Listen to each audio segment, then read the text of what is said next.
अस्सलाम वालेकुम। ऑनलाइन क्लासों में आपका स्वागत है।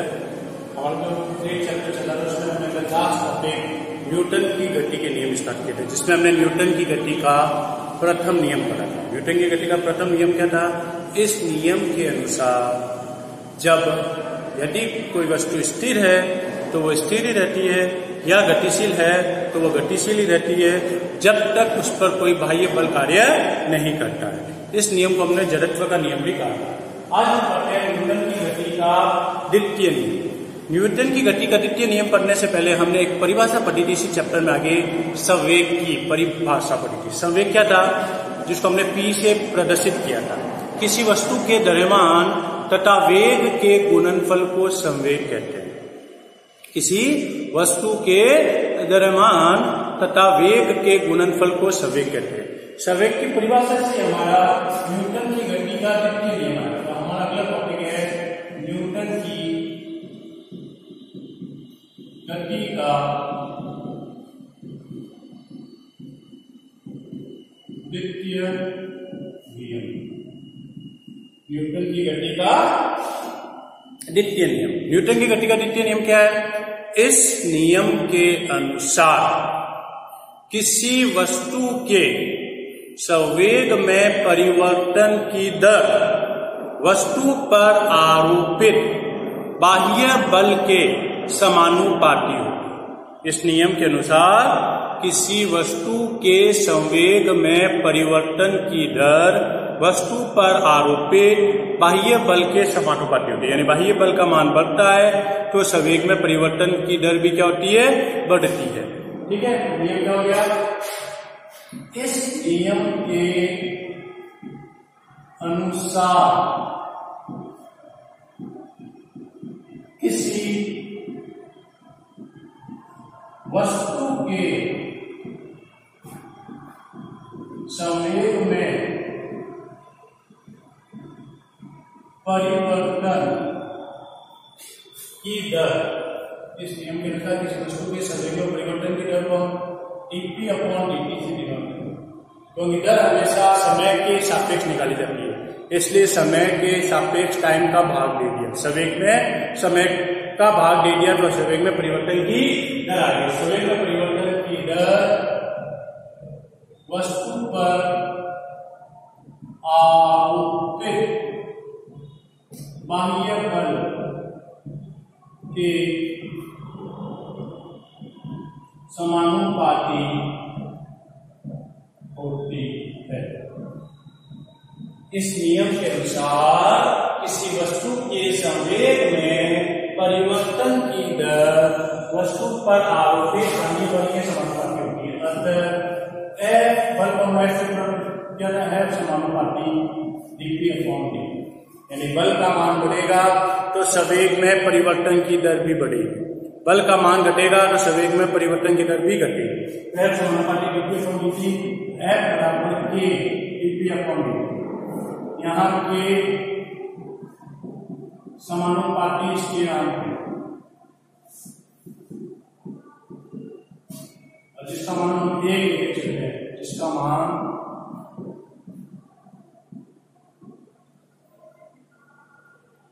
एक होता है। अतः F बराबर क्या हो गया? dp अपॉन, यह हमारा न्यूटन की गति का दूसरा नियम हो गया। किसी वस्तु के संवेग में परिवर्तन की दर वस्तु पर आरोपित बाह्य बल के समानुपाती। यहाँ P बराबर क्या होता है? mv। P संवेग बराबर संवेग P बराबर क्या होता है? mv। अतः F बराबर d अपॉन dt। P की जगह लिखेंगे mv, m को तो बाहर लिख दिया और dv अपॉन dt। याद उसी चैप्टर में पढ़ चुके हैं। dv अपॉन dt वेग में परिवर्तन की दर को त्वरण कहते हैं। हमने बल का जो फॉर्मूला निकाला वो यहाँ है F=ma। यहाँ dv अपॉन dt बराबर a बराबर क्या होता है? F क्या आ गया? ma। यानी न्यूटन की गति के दूसरे नियम से हम बल का मान ज्ञात कर सकते हैं। तो न्यूटन की गति का दूसरा नियम क्या हो गया? इस नियम के अनुसार किसी वस्तु के संवेग में परिवर्तन की दर वस्तु पर आरोपित बाह्य बल के समानुपाती होती है। इससे हम क्या लिख सकते हैं? F बराबर dp/dt। यहाँ एक दो चीजें मालूम चली। पहला, न्यूटन की गति का पहला नियम बल की परिभाषा देता है, क्योंकि हमने देखो बल की दो परिभाषा लिखी थी। बल वह भौतिक राशि है जिसकी सहायता से वस्तु की स्थिति में परिवर्तन किया जाता है। तो न्यूटन की गति का पहला नियम यही बता रहा है कि वस्तु की स्थिति में परिवर्तन कब होता है? जब बल लगता है। और न्यूटन की गति का दूसरा नियम बल के परिमाण को बताता है, क्योंकि न्यूटन की गति के द्वितीय नियम से क्या है? ma। तो अगर मेरे पास m और a का मान है तो मैं f का मान निकाल सकता हूँ। तो न्यूटन की गति का पहला नियम बल की परिभाषा को प्रदर्शित करता है, जबकि न्यूटन की गति का द्वितीय नियम बल के परिमाण को प्रदर्शित करता है। हम यहाँ क्या लिख सकते हैं?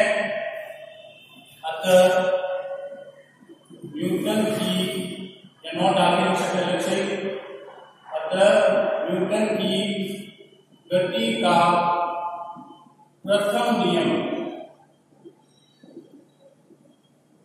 बल की परिभाषा को प्रदर्शित करता है,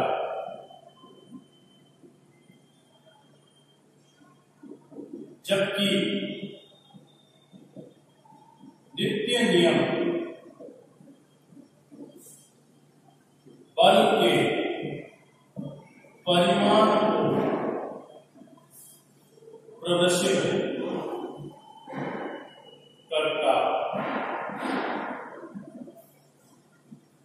न्यूटन की गति का प्रथम नियम बल की परिभाषा को प्रदर्शित करता है, जबकि द्वितीय नियम बल के परिमाण को प्रदर्शित करता है। न्यूटन की गति का द्वितीय नियम क्या हो गया? इस नियम के अनुसार किसी वस्तु के संवेग में परिवर्तन की दर वस्तु पर आरोपित बाह्य बल के समानुपाती होता है।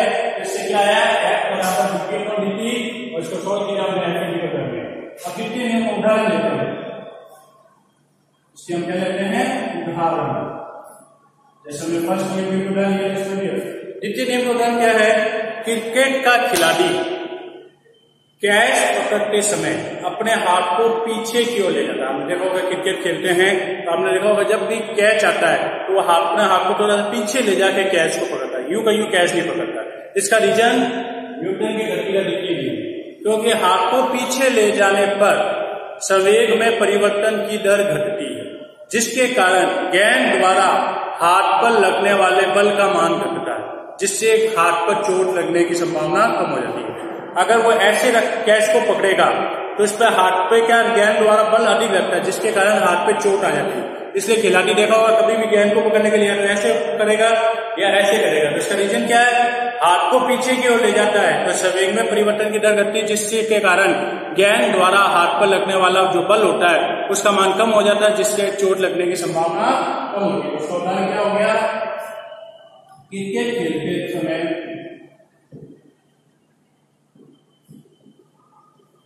खिलाड़ी कैच पकड़ते समय अपने हाथ को पीछे की ओर ले जाता है।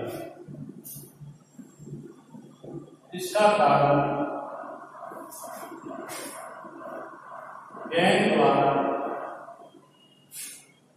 हाथ पर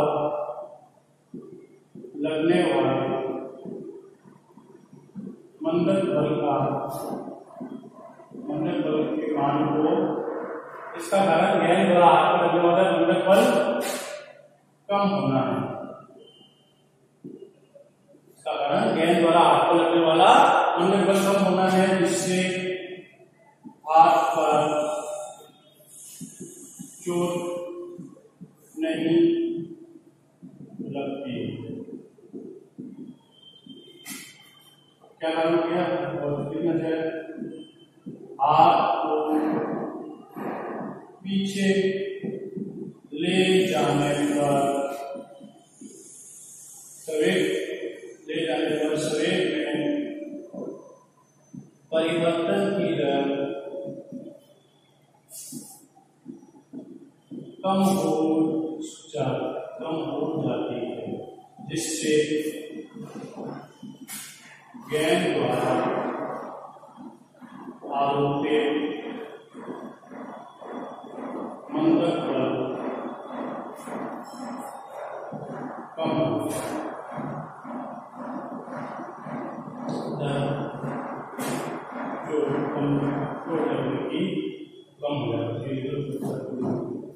ठीक है।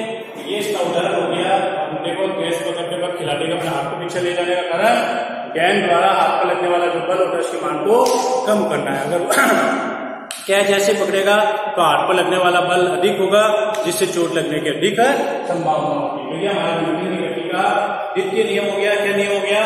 इस नियम के अनुसार किसी वस्तु के संवेग में परिवर्तन की दर वस्तु पर आरोपित बाकी बल की क्या होती है? समानुपाती। न्यूटन की गति का पहला नियम बल की परिभाषा को बताता है, जबकि न्यूटन की गति का द्वितीय नियम बल की परिमाण को प्रदर्शित करता है।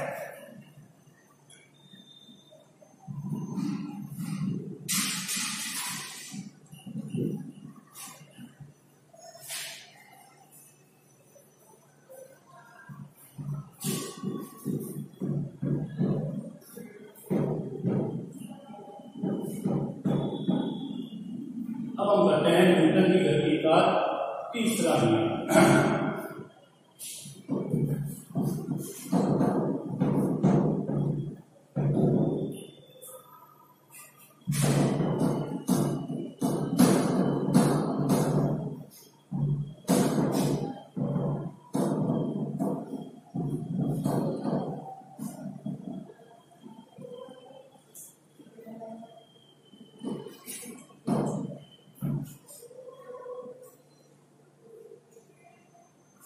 क्या है? न्यूटन की गति का तृतीय नियम, तीसरा नियम,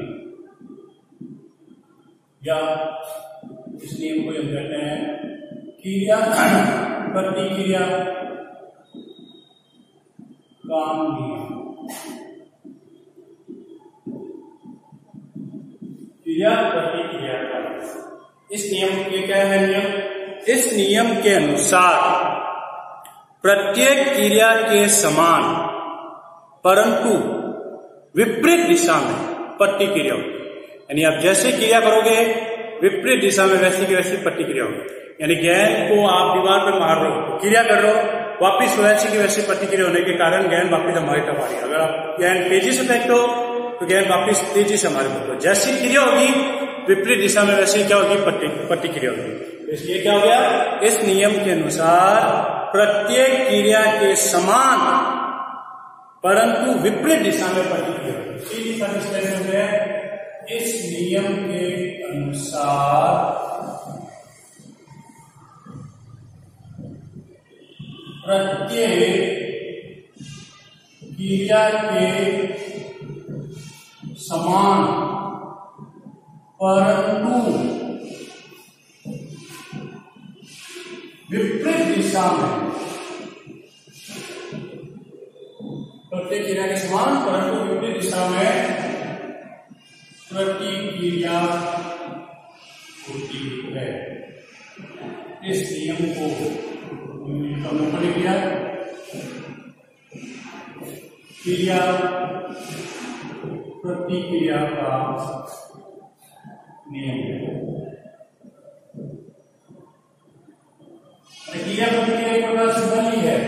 पहली वस्तु द्वारा दूसरी वस्तु पर जो क्रिया कर रहे हैं यानी बल लगा रहे हैं वो क्रिया कहलाती है, और दूसरी वस्तु वापिस पहली वस्तु पर जो बल लगा रहे हैं उसको हम प्रतिक्रिया कहते हैं। तो वो दोनों एक दूसरे के बराबर और विपरीत होंगे। पहली वस्तु द्वारा दूसरी वस्तु पर लगने वाला बल क्रिया जिसको F1 ले लेते हैं। पहली वस्तु द्वारा दूसरी वस्तु पर लगने वाला बल क्रिया तथा दूसरी वस्तु द्वारा पहली वस्तु पर लगने वाला बल प्रतिक्रिया दूसरी को पहले पर लगेगा जिसको F2 बोलते हैं। पहली वस्तु द्वारा दूसरी वस्तु पर लगने वाला बल P है तथा दूसरी वस्तु द्वारा पहली वस्तु पर लगने वाला बल प्रतिक्रिया कहलाता है। 70 क्रिया प्रतिक्रिया नियम से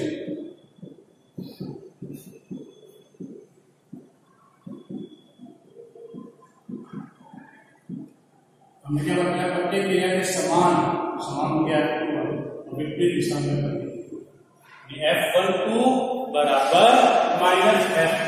तो प्रत्येक क्रिया के समान परंतु विपरीत दिशा में क्या लगती है, प्रतिक्रिया लगती है। इसी को हम क्रिया प्रतिक्रिया का नियम कहते हैं। पहली वस्तु जो दूसरी वस्तु पर बल लगा रही है उसको हम क्रिया कहेंगे, जबकि दूसरी वस्तु जो पहली वस्तु पर वापस बल लगा रहा है वो प्रतिक्रिया कहलाता है। तो जो क्रिया और प्रतिक्रिया होती है वो एक दूसरे के बराबर की होती है और विपरीत की होती है। इसी को हम क्रिया प्रतिक्रिया का नियम कहते हैं।